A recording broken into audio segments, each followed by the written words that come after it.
Hi, my name is Simon and I'm a professional hospitality and architecture photographer. And today I will use my iPhone 17 Pro here and see how it compares to my normal camera setup when photographing a hotel room like this one. Let's see how close we can get. This video is sponsored by REEFLEX. So for interiors like this here, I usually use my Fuji X-H2 and a lens with an equivalent focal length of about 18 millimeters. Today it's the Fuji X-T3 because the X-H2 is filming me right now. Anyway, this gives me a wide field of view without being too extreme. Now, when we look at the iPhone, we have either the standard wide-angle lens with an equivalent focal length of about 24 millimeters or the ultra-wide with about 13 to 14 millimeters. So the main lens is often too tight for smaller rooms, and the ultra-wide is almost comically wide in my opinion, and doesn't offer a flattering look because the distortions on the side are way too extreme. Plus the ultra wide also is an inferior image sensor compared to the main wide angle lens, and we want the best image quality the iPhone offers, of course, and that's behind the normal wide angle lens and not the ultra wide. The solution to this problem is this wide angle lens made by a company called REEFLEX that can be attached directly to the iPhone's main wide-angle lens via their special case. And what we get here, what this lens offers, is a 110-degree field of view and an equivalent focal length of about 18 millimeters in full frame terms.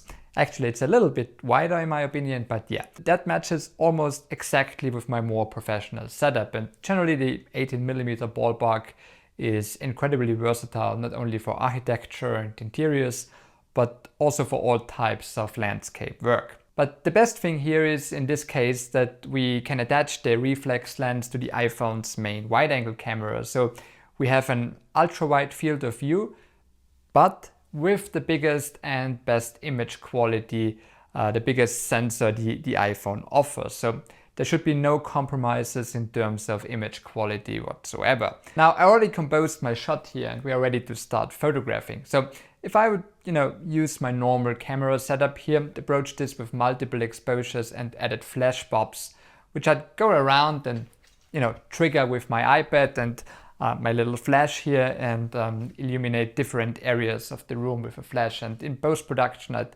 merge everything together. However, here we have two problems with the iPhone, and the first is that it's technically not possible to use an external flash with the iPhone, which is a bit of a bummer, but for a setup for a room like this here, we can get away using a portable LED light. And of course I will also use this portable LED light with my camera, so we have a fair comparison. But then there's the second issue with the iPhone, and that is that using the default camera app, we don't have a manual mode. So we are not able to dial in exact values for shutter speed and ISO. And also, while we have access to Apple Pro RAW within the default camera app, this is not really RAW in a traditional sense. And that's because there is still loads and loads of computational stuff going on in the background, which means that it's highly unpredictable how each exposure is going to turn out. And of course, when we want to merge multiple exposures later on, we have to be very precise. And that's why I use the REEFLEX Pro camera app here, which does give you access to an all manual mode where we are able to dial in shutter speed and ISO, just like on a more professional camera. And the aperture, of course, is fixed on the iPhone. And that's the best thing in my opinion, we can bypass all the computational AI image processing stuff and use a real bio raw straight from the iPhone sensor. That way we have a level playing field between camera and iPhone. Alright, so what I'll be doing now is finding a base exposure on both camera and iPhone that preserves all the highlights in the lamps here, and overall is a bit underexposed. So I think ISO 58 and 1/80th of a second on the iPhone matches ISO 160 and 1/4 of a second with an f8 aperture on the camera. What I'll be doing now is use this LED light and add pops of color throughout the scene to enhance contrast and overall color quality. and all of these multiple shots will then be merged to one final image in Photoshop.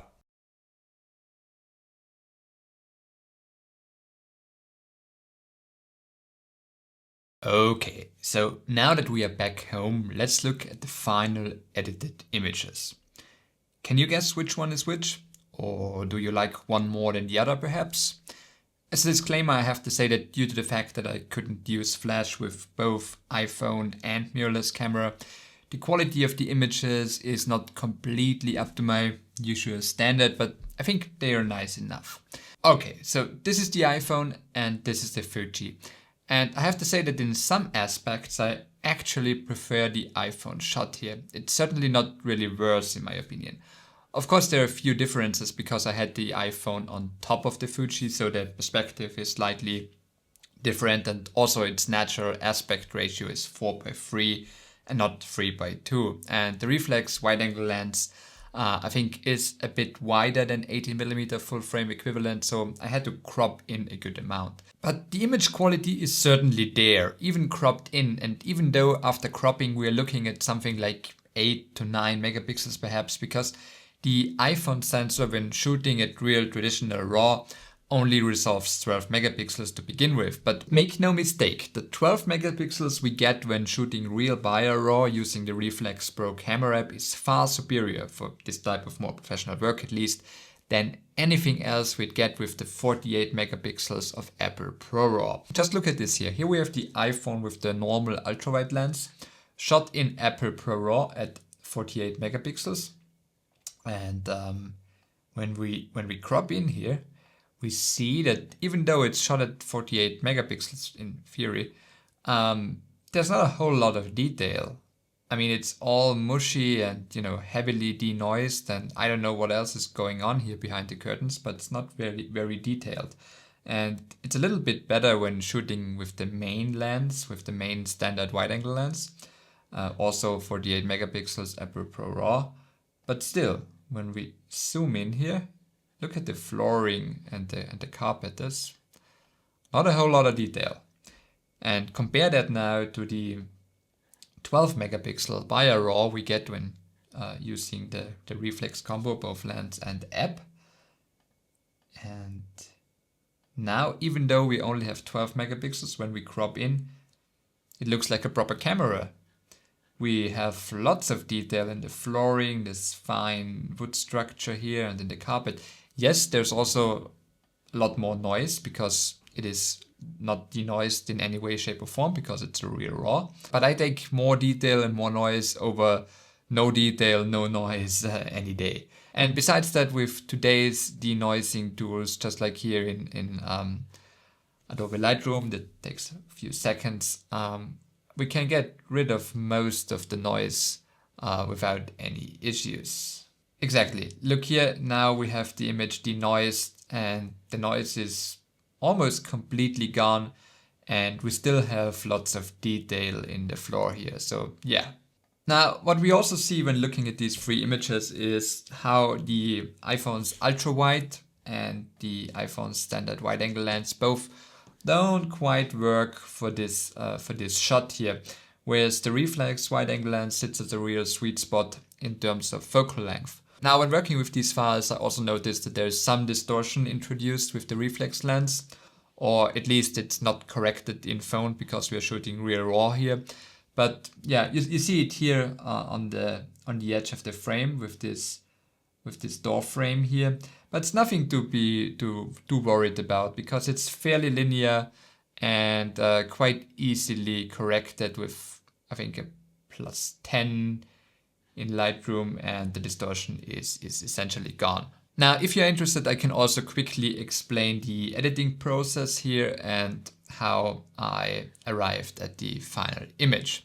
So here you can see all the different exposures where I'm, walking around with my little LED light and illuminating different parts of the room.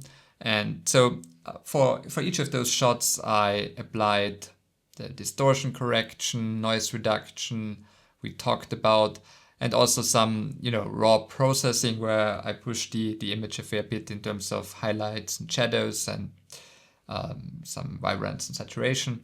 And then I brought all of these images into Photoshop and, combined the exposures to one evenly lit base layer, so to speak. And that's how it looks after this first process. Now, in the next step, I did some cleanup because we can see lots of wrinkles here in the sheets and the curtains and also in this headboard area. So I did this mostly with frequency separation, and that's the result after this step. So before and after. Yeah. Then with the next step, I did some color correction, mostly getting rid of unwanted blue tones, also adding a vignette to, pull the focus to the bed a little bit more and more away from the edges of the frame. And also just some standard color adjustments to, bring the image a little bit more together and have it a little bit more cohesive. And then in the final step, I also applied some amount of sharpening to make it a little bit more pop.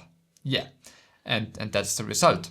And I think especially when looked on at social media or on a website, this would probably be good enough even for more professional standards. The only thing that's holding the iPhone REEFLEX combo back here is the lack of flash support for the iPhone. But in fairness, I could have improved things a little bit if I had brought a more powerful LED light, but yeah, I currently don't have one. But of course, there are many different photography genres that don't necessarily require flash, like literally all types of landscape photography and videography. And here the REEFLEX wide-angle lens essentially allows you to use the best image quality the iPhone offers, but with a wider field of view that is often wanted when shooting landscapes, of course. And as we saw here, the lens is also incredibly useful for all sorts of interior shots, where it sits at the real sweet spot between the iPhone's main wide-angle lens and the too extreme ultra-wide. And I especially see a professional application for the REEFLEX lens in real estate. Real estate photography often is fast-paced, and either as a real estate agent or real estate photographer, you have to produce lots of images in a short period of time. And there's really no such thing as using flash and, combining individual exposures like it's commonly done in hospitality and I showed you here. And so, you can just screw on the little wide angle lens here and you get a good focal length for interiors paired with the best iPhone image quality with absolutely minimal effort. So in conclusion, I think it's a really great product for anybody who loves to capture wide scenes on their iPhone and cares about image quality. This and all the other REEFLEX lenses are available for different iPhone models as well as some Samsung phones. And the best thing, when buying directly via the REEFLEX store, you get 10% off with the code SIMONB10. You find the link in the description below, as well as the link to the incredible REEFLEX Pro camera app I used in this video. Speaking of which, I would consider it a no-brainer for literally anybody who wants to use their phone as a more professional photography tool, as the Buy a RAW feature alone is incredibly valuable, as we have seen. And if you want to meet like-minded phone photographers, there's also a Facebook group called REEFLEX Piazza, where you can discuss all things phone photography. Alright guys, thank you very much for watching. If you liked this video, please leave a like or consider subscribing, and yeah, I see you in the next one. Cheers!